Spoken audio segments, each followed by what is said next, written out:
Assalamualaikum warahmatullahi wabarakatuh. Nama saya Nabila Qurrata Ainin, mahasiswi semester 3 UIN Sunan Ampel, Surabaya, Prodi Ilmu Al-Quran dan Tafsir, Fakultas Usuluddin dan Filsafat. Pada kesempatan kali ini, saya akan menjelaskan sedikit tentang pemikiran kalam dari aliran Syiah. Berbicara tentang Syiah, pasti yang pertama kali terlintas di pikiran kita yakni golongan yang kontra dengan Sunni, golongan yang tidak mau melakukan sunnah Nabi, golongan yang selalu memuja sahabat Ali bin Abi Thalib, dan golongan yang kental dengan tradisinya yang sangat ekstrim. Nah, pada kesempatan kali ini saya akan menjelaskan bagaimana sih sebenarnya aliran Syiah itu. Jadi, Syiah adalah madhab politik yang pertama kali lahir di dalam Islam.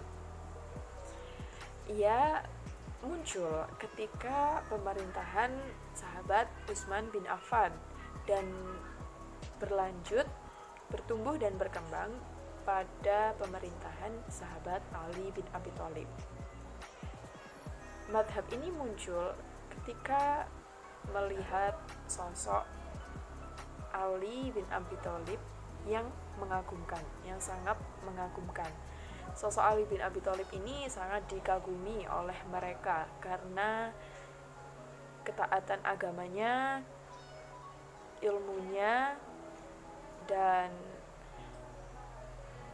bakat-bakatnya. Karena kekaguman itulah para propagandis Syiah mengeksplorasi kekaguman mereka terhadap Ali untuk menyebarkan pemikiran-pemikiran tentang sahabat Ali tersebut. Untuk mengetahui sejarah aliran Syiah ini, kita bisa melancaknya dari beberapa serentetan peristiwa setelah wafatnya Nabi Muhammad SAW. Yang pertama ada peristiwa Saqifah, yang kedua ada perang Jamal, yang ketiga ada perang Siffin, dan yang keempat ada tragedi Karbala. Yang pertama tadi ada peristiwa Saqifah. Peristiwa ini merupakan peristiwa yang pertama kali terjadi setelah wafatnya Nabi Muhammad SAW. Nah, pada saat tersebut ada beberapa sahabat, termasuk sahabat Ali bin Abi Thalib, yang dengan beberapa sahabat lainnya yang sedang melakukan proses pemakaman, mempersiapkan proses pemakaman. Sedangkan beberapa sahabat lain dengan kaum Ansor dan kaum Muhajirin melakukan diskusi di sebuah tempat yang bernama Saqifah Bani Sa'idah. Di tempat tersebut mereka membicarakan tentang siapakah yang pantas untuk menggantikan kedudukan Nabi Muhammad SAW. Pada saat pertemuan tersebut dipilihlah Abu Bakar radhiyallahu anhu sebagai penerus Nabi Muhammad SAW. Tetapi ketika sudah dipublikasikan, kesepakatan tersebut tidak menuai persetujuan oleh semua pihak.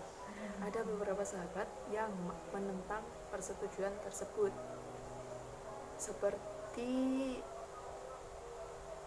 seperti Salman Al-Farisi, Abu Dzar Al-Ghifari, Miqdad bin Amr itu menentang keputusan tersebut karena dinilai tidak sesuai dengan apa yang diperintahkan oleh Nabi Muhammad pada saat itu, karena pada saat itu sebelum Nabi wafat, beliau memberi pesan, mewasiatkan atau memperkenalkan bahwasanya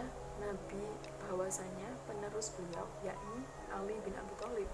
Pada saat itu beliau memperkenalkannya di sebuah telaga yang bernama Hadirhum. Nah, peristiwa tersebut merupakan cikal bakal tumbuhnya aliran Syiah karena mereka karena golongan mereka merasa bahwa Ali tidak diangkat sebagai khalifah, tetapi malah Abu Bakar. Setelah itu beberapa periode dilalui sampai akhirnya pada saat Utsman bin Affan terbunuh dan penggantinya yakni Ali bin Abi Thalib. Pada saat itu terjadilah perang Jamal karena ada sahabat Nabi yang bernama Thalhah bin Ubaidillah dan Zubair bin Awam. Mereka pergi ke Makkah dan bertemu dengan istri Nabi Aisyah radhiyallahu anha untuk meminta pertanggungjawaban atas kematian Utsman bin Affan. Kemudian sahabat Nabi yang bernama Ya'la bin Munyah dari Basra dan Abdullah bin Amir dari Kufah juga turut bergabung. Akhirnya mereka sepakat untuk berangkat ke Basra beserta 700 orang lainnya untuk mencari pembunuh Utsman bin Affan. Dan sesampainya di Basra tadi, mereka menemui gubernur Basra yang bernama Utsman bin Hunayf dan menahan pergerakan pasukan, berharap mereka mau menunggu kedatangan Ali dari Madinah.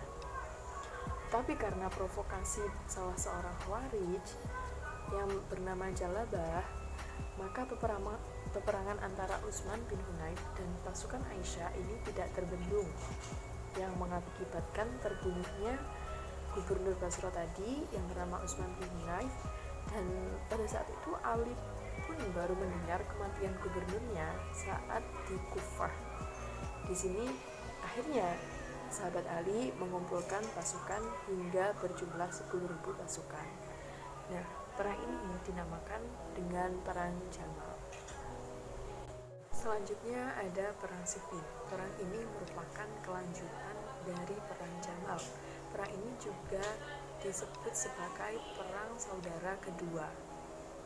Nah, di dalam perang ini Ali bin Abi Thalib menyatakan bahwasanya dirinya kurang enak, kurang senang kalau dia diangkat sebagai khalifah, karena dia tahu bahwasanya salah satu dari pendukungnya merupakan pembunuh dari Utsman bin Affan. Nah, pada peperangan ini berlangsung imbang, sehingga kemudian kedua belah pihak setuju untuk berunding dengan ditengahi oleh seorang juru runding. Pertempuran dan perundingan ini membuat posisi Ali bin Abi Thalib melemah, tetapi tidak membuat ketegangan yang melanda kekhalifahan mereda. Oleh penganut aliran Syiah, Ali bin Abi Thalib ini merupakan dianggap sebagai imam yang pertama. Sedangkan oleh penganut aliran Sunni, Ali bin Abi Thalib ini dianggap sebagai Khulafaur Rasyidin yang keempat. Dan menurut kaum Muawiyah, Ali bin Abi Thalib ini adalah khalifah pertama dari dinasti Umayyah. Kejadian di sekitar pertempuran Siffin ini sangatlah kontroversial untuk Sunni dan Syiah, dan menjadi salah satu penyebab perpecahan di antara keduanya. Setelah itu ada tragedi Karbala. Tragedi ini dilandasi oleh ketidaksenangan Muawiyah terhadap anak turun dari Ali bin Abi Thalib. Pada saat setelah Ali bin Abi Thalib wafat, kepemerintahan dipimpin oleh anaknya yang bernama Hasan bin Ali. Pada pemerintahan ini, Muawiyah tetap tidak mau bergabung di dalamnya. Ia tetap bersikukuh untuk menjadi pemimpin setelah Ali. Pada akhirnya Hasan memberikan kepemerintahannya kepada Muawiyah untuk menghindari pertempuran yang berkelanjutan. Setelah pemerintahan Muawiyah dan Hasan sudah wafat, kepemerintahan digantikan oleh anak dari Muawiyah yang bernama Yazid bin Muawiyah. Pada pemerintahan ini, rakyat Kufah merasa kecewa dengan pemerintahannya. Akhirnya ia menginginkan Husain untuk dibaiat sebagai khalifah. Pada saat itu Husain sudah berangkat ke Kufah dan pengikutnya ternyata berkhianat. Pada akhirnya Husain terbunuh di tragedi Karbala ini. Perang Karbala merupakan kelanjutan dari riwayat panjang tentang perselisihan dan permusuhan kaum muslimin sepeninggal Rasulullah. Perang Karbala pula menjadi puncak permusuhan itu, menjadi batu dimulainya keterbelahan antara kaum Sunni dan Syiah secara luas di dunia. Nah, di balik suatu aliran, pasti di dalamnya terdapat tokoh-tokoh yang sangat berpengaruh. Seperti halnya di dalam aliran Syiah ini. Ada beberapa tokoh yang berpengaruh di dalamnya, seperti yang pertama ada Aban bin Taghlib bin Robah al-Kufi, yang kedua ada Ibrahim bin Yazid an-Nahi al-Kufi, yang ketiga ada Ahmad ibnu al-Mufaddal ibnu al-Kufi al-Hafri, yang keempat ada Ismail bin Aban al-Azdi al-Kufi al-Waraq, yang kelima ada Ismail bin Khalifah al-Mulai al-Kufi, yang keenam Ismail bin Zakaria al-Asadi al-Khalqani al-Kufi, dan yang ketujuh ada Ismail bin Abbad bin Abbas at-Tolikoni. Pembahasan selanjutnya yakni sekte dari aliran Syiah. Beberapa sekte tersebut yakni yang pertama ada Syiah yang mengikuti Sayyidina Ali dan tidak mengecam para sahabat. Yang kedua ada kelompok Syiah yang mempercayai bahwasanya Sayyidina Ali memiliki derajat yang lebih tinggi, yang lebih unggul daripada sahabat lain.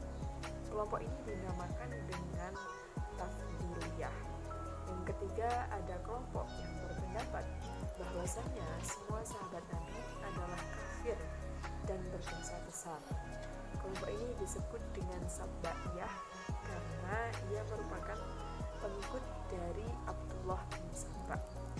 Yang keempat dan yang paling ekstrim, yang paling sesat, yakni kelompok ini berpendapat bahwasanya Allah telah masuk pada diri Nabi Isa. Kelompok ini bernama Hulat.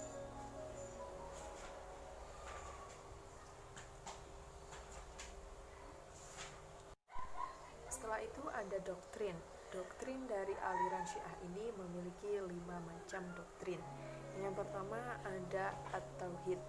At-Tauhid ini kaum Syiah meyakini bahwasanya Allah itu Maha Esa, tempat bergantung semua makhluk, tidak beranak dan tidak diperanakkan, dan juga tidak serupa dengan makhluk yang ada di bumi ini. Yang kedua ada doktrin Al-Adl. Kaum Syiah memiliki kepercayaan, keyakinan bahwasanya Allah memiliki sifat Maha Adil. Tuhan selalu melakukan perbuatan yang baik dan tidak melakukan apapun yang buruk. Tuhan juga tidak meninggalkan sesuatu yang wajib dikerjakannya. Yang ketiga doktrinnya yakni An-Nubuwah. An-Nubuwah ini merupakan kepercayaan kaum Syiah terhadap keberadaan Nabi, juga tidak berbeda dengan halnya kaum muslimin yang lain. Menurut mereka, Allah mengutus Nabi dan Rasul untuk membimbing umat manusia. Yang keempat ada Al-Imamah. Doktrin ini bagi kaum Syiah, imamah berarti kepemimpinan dalam urusan agama sekaligus dalam dunia. Ia merupakan pengganti Rasul dalam memelihara syariat. Bagi kaum Syiah, yang berhak menjadi pemimpin umat hanyalah seorang imam, dan itu hanya ada pada keturunan Nabi Muhammad SAW. Yang terakhir yakni ada doktrin Al-Ma'ad. Kaum Syiah percaya sepenuhnya bahwa hari akhirat itu pasti terjadi. Selanjutnya yakni ada perkembangan Syiah di Indonesia. Perkembangan ini dimulai setelah revolusi Iran pada tahun 1979, yang pengaruh Syiah itu mulai merebak ke Indonesia melalui buku-buku yang diterjemahkan secara besar-besaran. Buku-buku doktrin dan ideologi Syiah yang paling monumental dan paling menggemparkan adalah Dialog Syiah Sunni. yang diterjemahkan dari judul aslinya yang bernama Murojaat karya Abdul Husain Al-Musawi. Setelah terjemahan buku secara besar-besaran itu, fase selanjutnya yakni sekitar pada tahun 1984. Mullah Syiah berkunjung ke Indonesia dengan memberikan ceramah revolusi dan distribusi buku-buku filsafat Iran yang memang pada saat itu digandrungi oleh mahasiswa dan remaja. Akhirnya, karena hal tersebut, ada beberapa yang terpengaruh dan melakukan pengeboman di Borobudur, 2 gereja di Malang, dan bus yang sedang menuju ke Bali untuk memperoleh perhatian internasional. Setelah itu, tahapan berikutnya adalah menggunakan pendekatan kaderisasi dengan mengirimkan pemuda Indonesia ke daerah Qum yang merupakan pusat kaderisasi Syiah di Iran.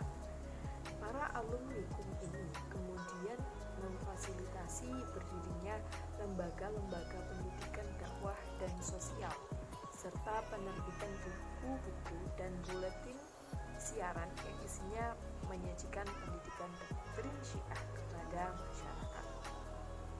Baik, terima kasih saya sampaikan kepada teman-teman yang telah menonton video kali ini. Semoga video ini bermanfaat dan bisa menambah wawasan teman-teman sekalian. Terima kasih. Wassalamualaikum warahmatullahi wabarakatuh.